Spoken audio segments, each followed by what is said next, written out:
Hi friends! So itong video na to, pinapakita ko dito yung aking sinakyan na taxi from Shinjuku Station to Narita International Airport. Actually, isa po itong mistake on my part.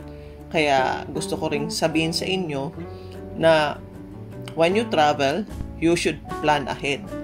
Kasi actually nakita ko na po na may transfer sa Klook. Parang car that will bring you to Narita Airport. Kaya lang, I thought na mas cheaper kung magbabas ako. Pero hindi ko chinek beforehand, before ng flight ko, anong requirements. So, the day of my departure, I left early, mga 3 to 4 hours ahead of my flight para pumunta sa Shinjuku Station. Kasi doon, merong mga taxi, merong mga train, buses, and taxis going to Narita Airport.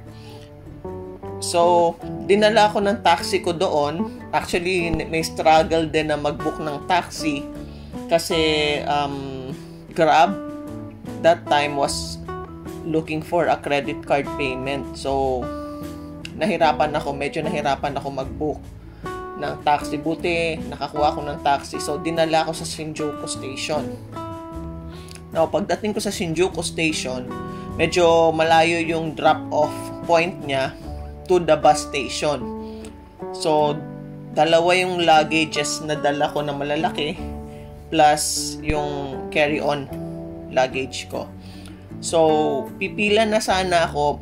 Magtatanong ako kung saan ako makakabili ng ticket. Doon mismo sa mga buses, doon ako nagtanong kung saan ako makakabili ng ticket. And nakita nila na dalawa yung malalaki kong luggages. And ang requirement pala doon para makasakay ka is isa lang dapat yung luggage na i-allow nila sa loob per passenger.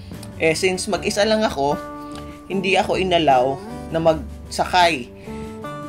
Sabi ko nag-offer pa nga ako na I will pay for 2 people para lang makapasok ako sa loob ng bus. But unfortunately, hindi talaga sila pumayag. So, I was forced to take a taxi. Ito ang taxing pinakita ko sa inyo earlier para makarating sa Narita Airport. Kasi syempre, ayoko mahuli sa airport plus ayokong ma-miss yung flight ko. So, ayan na, ang struggle. Siyempre, kabado ko. Panay ang tingin ko sa metro, no? Kasi, yen tong pinag-uusapan natin. So, hindi ko sure exactly how many thousands of yen yung pumata. Kasi I don't remember anymore.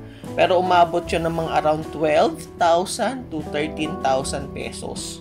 Yung isang ride ko na yon from Shinjuku Station hanggang sa Narita Airport. Kasi medyo probinsya, malayo pa yung Narita from the city. So, yun din ang gusto kong sabihin to remind everybody na plan your transportation before pa kayo umalis. Kasi medyo kampante ako that time na makakasakay ako by bus. Pero instead na makamura, lalo akong napamahal. So, a lesson learned. So, next time, book your transportations ahead of time. Ganon din yung actually nangyari sa akin nung papunta from Narita to Minato area. Yun. Dun kasi yung hotel namin sa Tokyo. So, wala kasing straight na bus. So, mag-iilan salin yun papunta dun sa hotel namin. Fortunately, yung hotel namin is malapit sa isang train station. Sa Takeshiba Station, yung hotel namin. So, yun yung hinahanap ko. So, struggle talaga na may mga luggages ka na dala-dala pag nagta-travel, lalo na sa tren. So, if I were you, take my advice. Kung marami kayong mga dala, ipadala nyo na yan sa parang shuttle service or baggage service na makikita nyo sa airport. Kasi hassle talagang mag-travel ng maraming packages. So, I hope nakatulong sa inyo itong aking experience and sana ay may apply nyo sa inyong travel plans. So, sana po ay nagustuhan nyo ang ating video. Kung nagustuhan nyo po ang ating video, please like, share, and subscribe. And don't forget to hit that notification bell para ma-update kayo sa mga current videos ko. So, until my next video, this has been Lorraine reminding you that God loves you. Bye-bye!